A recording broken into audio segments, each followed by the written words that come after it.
বন্ধুরা, আজ যে মুভিটা এক্সপ্লেইন করব সেটা দেখার পর অবশ্যই জানবেন যে এই পৃথিবীতে মায়ের থেকে বড় যোদ্ধা কেউ নেই।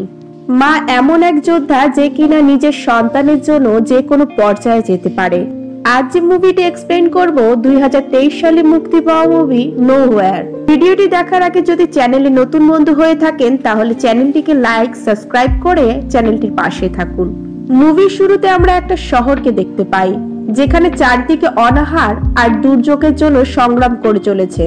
সেখানে খাবারের কমতি হচ্ছিল, তাই সরকার সিদ্ধান্ত নেয় যে সে তার দেশে কিছু গোনাগাথা মানুষদেরকে রাখবেন আর বাকি জনদেরকে সরকার মেরে ফেলবে। আর এসব 3 মাস ধরে চলছিল। এর মধ্যে একটা কাপলকে দেখানো হয়। মেয়েটির নাম মিয়া আর ছেলেটির নাম জোনাস। দুজনের 4 বছর আগে বিয়ে হয়েছিল আর এরা তাদের 2 বছরের একটি ছোট্ট মেয়েকে হারিয়ে ফেলেছে। এর কারণ তাদের দেশের সরকার স্কুল বাসটিকে বোম ব্লাস্ট করে উড়িয়ে দিয়েছিল, যেটাতে মিয়ার মেয়েও ছিল। আর এই জন্য তারা দুজন চায় না যে তাদের অনাগত বাচ্চার সাথেও এটা হোক। মিয়া তার প্রেগন্যান্সির লাস্ট স্টেজে, তাই সে যে কোনো মুহূর্তে তার বাচ্চাকে জন্ম দিতে পারে। জোনাস একজন এজেন্টের সঙ্গে কথা বলে দুজনের জন্য অন্য একটি দেশ আয়ারল্যান্ডে যাওয়ার ব্যবস্থা করে ফেলে।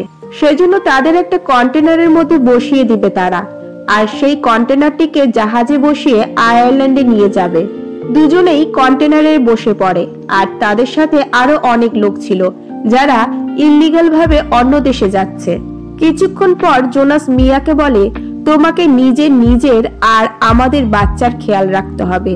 আর ভয় তো কোনোভাবেই পাবে না, কারণ কিছুক্ষণের মধ্যে আমাদের কন্টেনারটা জাহাজে উঠে যাবে, তারপর আমরা ফ্রি হয়ে যাব। আর আয়ারল্যান্ডে কোনো চেকিং নেই। এই আশা নিয়েই মিয়া তার পেটে হাত রেখে বলে, এসব আমরা তোমার জন্যই করছি। কিছু সময় পর হঠাৎ করেই কন্টেনারের দরজা খুলে যায় আর এক ঝটকায় অনেক লোক ভেতরে প্রবেশ করতে থাকে। কন্টেনারটার ভেতরে এত মানুষ হয়ে গেছিল যে এতজন নিয়ে কন্টেনারটা জাহাজে পাঠাতে পারবে না, তাই কিছু লোককে দালালগুলো বাইরে বের করতে থাকে। আর এর মধ্যেই তারা জোনাসকেও বাইরে বের করে দেয় আর দরজা বন্ধ করে দেয়। মিয়া জোনাস থেকে আলাদা হয়ে যায়। মিয়া খুব ভয় পেয়ে যায় আর জোনাসকে ফোন করে। জোনাস মিয়াকে শান্ত হতে বলে আর বলে, আমি অন্য একটি কন্টেনারে আছি, আর কিছুক্ষণের মধ্যে আমরা জাহাজে উঠে যাব এবং আমরা একসাথে হয়ে যাব। এগুলো শুনে মিয়া কিছুটা নিশ্চিন্ত হয়, কিন্তু এত ভিড়ের মধ্যে মিয়া নিজেকে সামলানোটা মুশকিল হয়ে পড়ে, কারণ মিয়া নিজের থেকে তার বাচ্চার চিন্তা বেশি ছিল। কিন্তু কি করবে, সে বাধ্য। এরপর মিয়ার কন্টেনারটা শহরের মাঝখান দিয়ে পোর্টের দিকে যেতে থাকে। কন্টেনারটার মধ্যে থাকা কিছু ছিদ্র দিয়ে মিয়া দেখতে থাকে তাদের সুন্দর শহরের এমন অবস্থা দেখে মায়া হয় যে কেমন করে একটা মানুষ অন্য আর একটা মানুষকে মেরে ফেলছে। আর এখানে বৃদ্ধ বাচ্চারাও ছিল। মিয়াদের কন্টেনারটা 2 ঘন্টা পর পোর্টে পৌঁছে যায় আর এখানে তাদের সবচেয়ে বড় মুশকিলের সামনে পড়তে হয়, যেটা ছিল চেকিং। মিয়া বাইরে দেখে যে ওখানে অনেকগুলি পুলিশ দাঁড়িয়ে ছিল, যাদের মধ্যে থেকে একজন এসে কন্টেনারের দরজাটা খুলে দেয়। আর ততক্ষণে সব লোকগুলো সেই কন্টেনারটার সিক্রেট প্যাসেজের পেছনে লুকিয়ে পড়ে। দরজা খুলতেই কন্টেনারটার ভেতরে কিছুই ছিল না, কিন্তু সিনিয়র অফিসারের কিছু একটা সন্দেহ হয় আর এর জন্য সে পুরো ট্রাকটাকে খুবই নিখুঁতভাবে দেখতে থাকে এবং তার কিছু গন্ডগোল লাগে। সিনিয়র অফিসার একটা গুলি চালায়, যেটা পিছনে গিয়ে লাগে আর সে বুঝে যায় এর পিছনেও কিছু আছে। অফিসার ভেতরে থাকা লোকগুলোকে বলে যে আমি জানি তোমরা সবাই এখানেই লুকিয়ে আছো, এর জন্য ভালো হবে যে তোমরা সবাই বাইরে বেরিয়ে আসো, না হলে আমি এক এক করে সবাইকে মেরে ফেলবো। কিছুক্ষণ হয়ে যায় কিন্তু কেউই বাইরে আসে না আর অফিসার তার লোকদেরকে গুলি চালাতে বলে। তখনই একটা মেয়ে বাইরে বেরিয়ে আসে। এরই মধ্যে মিয়া বুদ্ধি করে সেখানে থাকা একটা বক্সের উপর উঠে পড়ে, যেখানে অফিসারদের নজর যাবে না। সিনিয়র অফিসার অর্ডার দেয়, সবাইকে মেরে ফেলো, আর সাথে সাথেই সেখানে এলোপাথারি গুলি চালা শুরু হয়ে যায়। কিছু সেকেন্ড পর্যন্ত শুধু গুলির শব্দ আর মানুষগুলোর চিৎকার ছাড়া কিছুই শোনা যায় না। আর ওপরে থাকা মিয়া মুখের মধ্যে হাত রেখে চুপচাপ সেখানে শুয়ে থাকে। সবগুলো মানুষ মারা গেলে তাদের লাশগুলো সমুদ্রে ফেলে দেওয়া হয় আর গেট বন্ধ করে দেয়। এখন পুরো কন্টেনারটার মধ্যে শুধু একা মিয়াই জীবিত ছিল। মিয়া সবার প্রথমে জোনাসকে একটা ভয়েস মেসেজ পাঠায় যে তারা সবাইকে মেরে ফেলেছে আর সে লুকিয়ে আছে। কিছুক্ষণ পর মিয়ার কন্টেনারটা জাহাজে লোড করা হয় যেটা আয়ারল্যান্ডে যাবে। মিয়া জোনাসকে ফোন করে কিন্তু জোনাসের ফোন সুইচ অফ ছিল। সে আবারও ভয়েস মেসেজ পাঠায় যে সে জাহাজে লোড হয়ে গেছে আর তুমি কখন আসবে, কিন্তু জোনাসের কোনো জবাব আসে না। এটাও হতে পারে যে জোনাসকেও তারা মেরে ফেলেছে, কারণ চেকিং তো প্রত্যেকটা কন্টেনারেরই হয়েছে। মিয়া শুধু জোনাসের জন্য প্রার্থনা করছিল সে যেন ঠিকঠাক ভাবে জাহাজে উঠে পড়ে। কিছুক্ষণ পর যখন জাহাজটা চলতে শুরু করে, মিয়া তখন ওখানে পড়ে থাকা জিনিসপত্রগুলোকে চেক করতে থাকে আর সে সেখানে একটা টর্চ খুঁজে পায়। টর্চটাকে জ্বালিয়ে রেখে গায়ে একটা ব্ল্যাঙ্কেট জড়িয়ে ঘুমানোর চেষ্টা করছিল, কারণ এখান থেকে তার জার্নিটা অনেক লম্বা ছিল। অর্ধেক রাতে যখন মিয়ার ঘুম ভেঙে যায় তখন সে কন্টেনারের ছিদ্রগুলো দিয়ে বাইরে দেখে আর মিয়া বুঝে যায় যে তার জাহাজটা খুব বড় একটা ঝড়ের মধ্যে ফেসে গেছে। ধীরে ধীরে ঝড় এতটা বেড়ে যায় যে মিয়া খুব ভয় পেয়ে যায়। ঝড়ের প্রচন্ড ধাক্কায় অনেকগুলো কন্টেনার সমুদ্রে পড়ে যায়, তার মাঝে মিয়ার কন্টেনারটিও ছিল। কন্টেনারের ধাক্কা খেয়ে মিয়া জ্ঞান হারিয়ে ফেলে। তার যখন জ্ঞান ফিরে আসে সে তখন দেখতে পায় কন্টেনারটির মধ্যে জল ভরে যায়। মিয়া কন্টেনারের বাইরে দেখে তার কন্টেনারটি সমুদ্রের মাঝখানে ভাসতে থাকে আর এটা খুবই ভয়ানক ছিল, কারণ এরকম সিচুয়েশনে সে নিজেকে কিভাবে বাঁচিয়ে রাখবে। এর মধ্যে মিয়া জোনাসকে ফোন করার চেষ্টা করতে থাকে, কিন্তু আফসোস মিয়ার ফোনটা ভেঙে গেছিল। মিয়া তার দ্বিতীয় ফোন থেকেও ট্রাই করে কিন্তু জোনাসকে এখনো ফোনে পাচ্ছিল না। তখনই হঠাৎ কিছু লোকের চিৎকারের আওয়াজ শুনতে পায় মিয়া। সে ছিদ্র দিয়ে বাইরে দেখে, ওখানে সে ওই গ্রিন কালারের কন্টেনারটা দেখতে পায় যেখানে জোনাসকে উঠতে দেখেছিল, কিন্তু সেই সময় কন্টেনারটা জলে ডুবতে থাকে। মিয়া আবারও জোনাসকে ফোন করে কিন্তু কোনো লাভ হয় না, আর দেখতে দেখতেই মিয়ার চোখের সামনে কন্টেনারটা ডুবে যায়। চোখের সামনে জোনাসকে এভাবে মরতে দেখে মিয়া পুরোপুরি ভাবে ভেঙে পড়ে, কারণ মিয়া এখন একা পড়ে গেছে আর যে একটা আশা ছিল যার জন্য সে বেঁচে ছিল কিন্তু সেটাও এখন শেষ হয়ে গেছে। এর জন্য মিয়া একবার নিজেকে মেরে ফেলারও চেষ্টা করে, কিন্তু তখনই তার মনে পড়ে যায় তার ভেতরে আরেকটি প্রাণও বেড়ে উঠছে। মিয়ার জোনাসকে দেওয়া কথাও তো রাখতে হবে, এর জন্য সে হাত থেকে চাকুটা ফেলে দেয় আর এক সময় বসে থাকতে থাকতে মিয়ার চোখ লেগে যায়। মিয়ার আবার যখন চোখ খোলে তখন দেখে সে জায়গা থেকে সরে এগিয়ে গেছে, কারণ কন্টেনারের ভেতরে প্রচুর জল ঢুকে যাচ্ছিল আর এভাবেই যদি জল ঢুকতে থাকে তাহলে মিয়া ডুবে যাবে। মিয়া সর্বশক্তি দিয়ে চেষ্টা করে যাচ্ছিল কিন্তু আফসোস কোনো লাভ হয় না। পুরো কন্টেনারের ভেতরে জল ভর্তি হয়ে গেছে আর মিয়া ওখানেই দম বন্ধ হওয়া শুরু হয়ে যায় আর দেখতে দেখতে সে মারা যায়। তখনই মিয়ার চোখ খুলে যায়, কারণ এটা শুধু তার একটা স্বপ্ন ছিল। হ্যাঁ বন্ধুরা, এটা মিয়ার একটা স্বপ্ন ছিল। যখন সে ওঠে তখন সত্যি সত্যি কন্টেনারের ভেতরে জল ভর্তি হওয়া শুরু হয়ে যায় আর একটা কৌশল করে একটি ছিদ্র দিয়ে জল বের করার, আর বাকি ছিদ্রগুলিকে টেপ দিয়ে সিল করে যেগুলো দিয়ে জল ভেতরে আসছিল, কিন্তু এটাতে কোনো লাভই হয় না। এরপর মিয়া ওখানে পড়ে থাকা ছোট ছোট কন্টেনারগুলোকে খুলতে থাকে। ওই কন্টেনারগুলোর মধ্যে যদি মিয়ার কিছু প্রয়োজনীয় জিনিস পেয়ে যায়, কিন্তু সেখানে সে খাস কিছু পায় না। সেখানে কিছুগুলোর মধ্যে টিফিন বক্স, কিছুর মধ্যে ইয়ারবাডস আর কিছুর মধ্যে ওয়াইনের বোতল ছিল, যেটা পরবর্তীতে মিয়ার কোনো কাজে লাগতে পারে। মিয়া তার ফোনটা একটা টিফিন বক্সের ভেতরে রেখে দেয় যাতে ফোনটা ভিজে না যায়। তখনই ফোনে একটা আননোন কল আসে আর মিয়া কলটা যখন তোলে সেটা আর কেউ না, সেটা জোনাস ছিল। জোনাসের আওয়াজ শুনে মিয়া খুশি হয়ে যায়, এটা ভেবে যে জোনাস জীবিত আছে। জোনাস মিয়াকে জানায় তাদের ড্রাইভার সিটির বাইরে গিয়ে তাদের ছেড়ে দেয়, আর যখন মিয়ার অবস্থার কথা শোনে তখন জোনাস অবাক হয়ে যায়।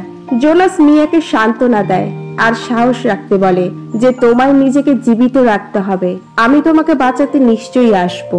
জোনাসের আওয়াজ শুনে মিয়ার কিছুটা আশা জেগে ওঠে। কিছু সময় পর মিয়ার লেবার পেন শুরু হয়ে যায় আর এদিকে বাইরে প্রচন্ড ঝড় উঠে যায়। কন্টেনারটা দুদিক থেকে দুলতে শুরু হয়ে যায় এবং এর মধ্যেই মিয়ার লেবার পেন শুরু হয়।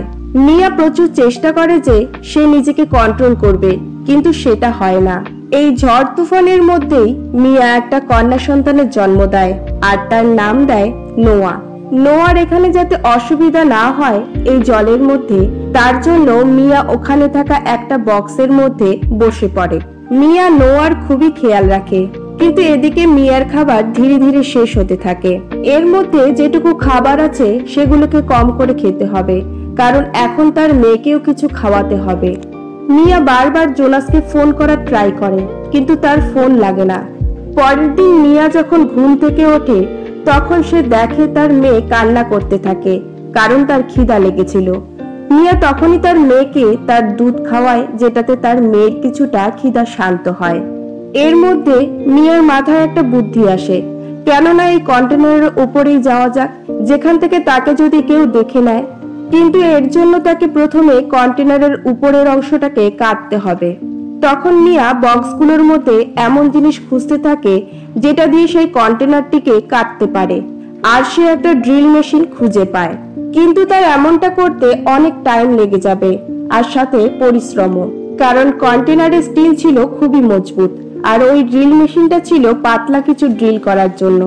মিয়া হার মানে না, আর লেগে থাকে কন্টেনারটিকে কাটতে। মাঝে মাঝে তার মেয়ের কল্পনাও করে যে সে মারা গেছে, আর জোনাসও আসে তার কল্পনাতে। তাকে সাহস দেয়, তোমায় নিজেকে জীবিত রাখতে হবে। কিন্তু এটা কিভাবে সম্ভব হবে? মিয়ার কাছে এখন তো খাবারও বেঁচে নেই। তখনই মিয়ার মনে পড়ে মেয়ের জন্মের পর তার প্লাসেন্টাটা ফেলে দেয়নি। সে ওটা খুঁজে বের করে খেতে শুরু করে, আর সিনটা ছিল খুবই বেদনাদায়ক। মিয়ার ওটা খেতেই লাগতো, কারণ তার কাছে আর কোনো উপায়ই ছিল না। মিয়ার কাছে এখন খাওয়ার জলটুকুও শেষ হয়ে যায়। সে তখন বেঁচে থাকার জন্য সমুদ্রের সেই লবণাক্ত জল খেয়ে ফেলে, আর লবণাক্ত জল খেলে পরে মানুষের কি অবস্থা হয় আশা করি আপনারা জানেন। এমন সময় বাইরে বৃষ্টি শুরু হয়ে যায়, আর কন্টেনারের করা ছিদ্রগুলো দিয়ে বৃষ্টির জল ঢুকতে থাকে। মিয়া সেই বৃষ্টির জল খাওয়ার চেষ্টা করে। ধীরে ধীরে যেমন তেমন করে সে কন্টেনারের ওপরের অংশটিকে কেটে ফেলে আর উপরে উঠে আসে। উপরে এসে সে যখন চারিদিকে দেখে, সে হতবাক হয়ে যায়, কারণ সে একদম সমুদ্রের মাঝখানে ছিল। ওখানে সূর্যের আলো পেয়েছিল। এর জন্য মিয়া নোয়াকে দ্রুত উপরে নিয়ে আসে, আর তাকেও সূর্যের আলো দেখায়। মিয়ার একটা কথা খেয়াল রাখতে হবে, সে উপরে ওঠার যে রাস্তাটা বানিয়েছে সেটা তার জন্য ভালো আবার খারাপও, কারণ যদি ভারী বৃষ্টি হয় তাহলে সম্পূর্ণ বৃষ্টির জল ভেতরে ঢুকে যাবে। তখন সে কি করবে? যাই হোক, মিয়া উপরে আসে। তখন জলে কিছু মাছ দেখতে পায়। সেগুলো শিকার করে সে তার খিদা মেটাতে পারবে। মিয়া মাছগুলোকে ধরার অনেক চেষ্টা করতে থাকে, কিন্তু প্রথম সে কিছুই ধরতে পারে না। এর মধ্যে সে আকাশে একটা প্লেন উড়ে যেতে দেখে, যেটাকে সিগন্যাল দেওয়ার জন্য নিচে থাকা টিভির গ্লাস ভেঙে তাড়াহুড়ো করে উপরে আনার চেষ্টা করে। কিন্তু এরকম করতে গিয়ে মিয়ার পায়ে গভীরভাবে কেটে যায়, আর সে চিৎকার করে ওঠে। আর এদিকে প্লেনটাও সেখান দিয়ে চলে যায়। মিয়ার আঘাতটা ছিল খুবই বড়। সে নিচে গিয়ে তার ক্ষতটা ঠিক করার চেষ্টা করে। প্রথমে তো সে তার ক্ষতর মধ্যে ওয়াইন ঢালে, যাতে কোনো রকম ইনফেকশন না হয়। এরপর সেই ক্ষতটা একটা সুতো দিয়ে সেলাই করে দেয়, যাতে রক্তক্ষরণ না হয়। কথাগুলো বলতে যতটা সহজ মনে হচ্ছে, সেটা দেখতে ততটা সহজ ছিল না, কিন্তু তাকে তো এটা করতেই হবে। মিয়ার নজর ওই ইয়ারবাডস এর উপর পড়ে, যার ওয়্যারগুলো দিয়ে মাছ ধরার জাল বানাতে পারবে, আর সে সেটা করতেই লেগে পড়ে। কিছু সময় পর সে জাল বানিয়ে ফেলে, আর এবার তার চেষ্টা সফল হয়। সে এভাবেই প্রতিদিন মাছ ধরে, আর মাছগুলোকে সে কাঁচাই খেয়ে ফেলে। আর যখন তার জল তেষ্টা পায়, তখন সে জমিয়ে রাখা বৃষ্টির জল খেয়ে থাকে। এদিকে তার মেয়েও দুধ খেয়ে শান্ত হয়েছিল। মিয়ার বিপদ বাড়ছিল, কারণ কন্টেনারের ভিতরে ধীরে ধীরে জল ভর্তি হয়ে যাচ্ছিল। মিয়া প্রতিদিনই তো জল বের করত, কিন্তু সেই একই কাজ প্রতিদিন করতে করতে সে একদিন মনমরা হয়ে পড়ে, চুপচাপ এক জায়গায় গিয়ে বসে থাকে। এই রকম তাকে আর কতদিন করতে হবে? সমুদ্র তো শেষ হওয়ার নামই নিচ্ছিল না। কেউ কি তাকে বাঁচাতে আসবে, নাকি তার মেয়েকে নিয়ে এখানেই শেষ হয়ে যাবে? কিন্তু যখন মিয়া তার মেয়ের মুখের হাসিটা দেখে, তখন মিয়ার মনে একটা আশা জাগে, আর মনে সাহস জাগে যে তাকে তার মেয়ের জন্যই টিকে থাকতে হবে। যখন মিয়া নিরাশ হয়ে যেত তখন সে তার মেয়ের সঙ্গে কথা বলতো। একদিন রাতে যখন সে ঘুমাচ্ছিল তখন মিয়ার ভাঙা ফোনে জোনাসের কল আসে আর সে জানায় তার গুলি লেগেছে, তার অনেক রক্ত বেরিয়ে গেছে। জোনাস মিয়ার কাছে ক্ষমা চায় আর বলে সে মিয়াকে বাঁচাতে আসতে পারবে না। এসব শুনে মিয়া পুরোপুরি ভেঙে পড়ে, কিন্তু জোনাসের শেষ সময়ে সে নোয়ার সাথে জোনাসের কথা ভুলিয়ে দেয়। নোয়ার আওয়াজ শোনায়। এই সময়টা মিয়ার জন্য খুবই কঠিন ছিল। তার সামনে সমস্ত আশা ভরসা ভেঙে যেতে থাকে। এখন সে কি করবে? আর জোনাসই ছিল তার শেষ আশা, কিন্তু এখন সেটাও ভেঙে গেছে। তখন মিয়া চিন্তা করে তাকে একটা রাফট বানাতে হবে, যেটার সাহায্যে সে কোনোভাবে কোনো আইল্যান্ড বা কোনো বিচে পৌঁছে যেতে পারে। পরদিন মিয়া খালি বক্স দিয়ে একটা রাফট বানায়, কিন্তু সেটা শুধু নোয়ার জন্য বানিয়েছিল। সে নিজের জন্য এখনো বানানো শুরুই করেনি। নিচে কন্টেনারের ভেতরে পুরোপুরি জল ভর্তি হওয়া শুরু হয়ে যায় আর নোয়া তাড়াতাড়ি নিচে গিয়ে সমস্ত জিনিস উপরে আনার চেষ্টা করতে থাকে, কিন্তু তার পা কিছু জিনিসে ফেসে যায় আর সে ওখানেই আটকে যায়। ওদিকে নোয়া কন্টেনারের থেকে দূরে সমুদ্রে যেতে থাকে, কারণ কন্টেনারটি পুরোপুরি সমুদ্রে ডুবে গেছিল। এদিকে মিয়া অনেক চেষ্টা করতে থাকে তার পা ছাড়ানোর, আর শেষে যখন তার শ্বাস বন্ধ হতেই যাবে তখনই তার পা সেখান থেকে খুলে যায়। তৎক্ষণাৎ সে তার মেয়ের কাছে যায় আর এভাবে ভাসতে ভাসতে সকাল হয়ে যায়। তখন সে তার মেয়েকে বলতে থাকে যে আমরা দুজন দুজনের জন্য, তুই আমাকে বাঁচার আশা দিয়েছিস, তুই আমাকে সাহস দিয়েছিস, আমি তোকে ধন্যবাদ জানাচ্ছি। এই জন্যই বন্ধুরা বলা হয় যে তুমি চেষ্টা করতে থাকো, সাহস হারিয়ে ফেলো না, চেষ্টার ফল ঈশ্বর তোমাকে নিশ্চয়ই দেবে। আর মিয়ার সাথেও এটা হয়েছে। দূরে একটা মাছ ধরার ট্রলার যাচ্ছিল আর তারা নোয়ার রাফটটাকে দেখে ফেলে। তারা তাড়াতাড়ি সেখানে যায় আর তারা একটা বাচ্চাকে দেখতে পায় আর তাকে বোটে তুলে নেয়। নোয়ার রাফের সাথে একটা দড়ি বাঁধা ছিল। যখন তারা সেই দড়িটাকে টানতে থাকে তখন তারা মিয়াকে পায় জলের নিচে। মিয়া সমুদ্রে ডুবে গেছিল। তারা মিয়াকে তাড়াতাড়ি উপরে উঠিয়ে নেয় আর তার জ্ঞান ফেরানোর চেষ্টা করে। আমাদের মনে হচ্ছে মিয়া মারা গেছে, কিন্তু মিয়াকে বুকে প্রেস করে বাঁচিয়ে তোলে। জ্ঞান ফেরার পর মিয়া প্রথমে তার বাচ্চার কথা জিজ্ঞেস করে আর নোয়াকে তার বুকে জড়িয়ে ধরে। যখন মিয়া ওই লোকটাকে জিজ্ঞেস করে যে এটা কোন জায়গা, তখন লোকটা জানায় এই সময় তারা আইল্যান্ড শহরে।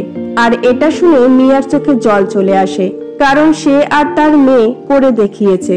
আর মুভিটা এখানেই শেষ হয়ে যায়। তো বন্ধুরা, একমাত্র মাই আছে যে দুনিয়ার সমস্ত মুশকিলের সাথে লড়াই করতে পারে তার সন্তানের জন্য। তো আজকের মুভিটি কেমন লাগলো অবশ্যই কিন্তু কমেন্ট করে জানাবেন। Thank you.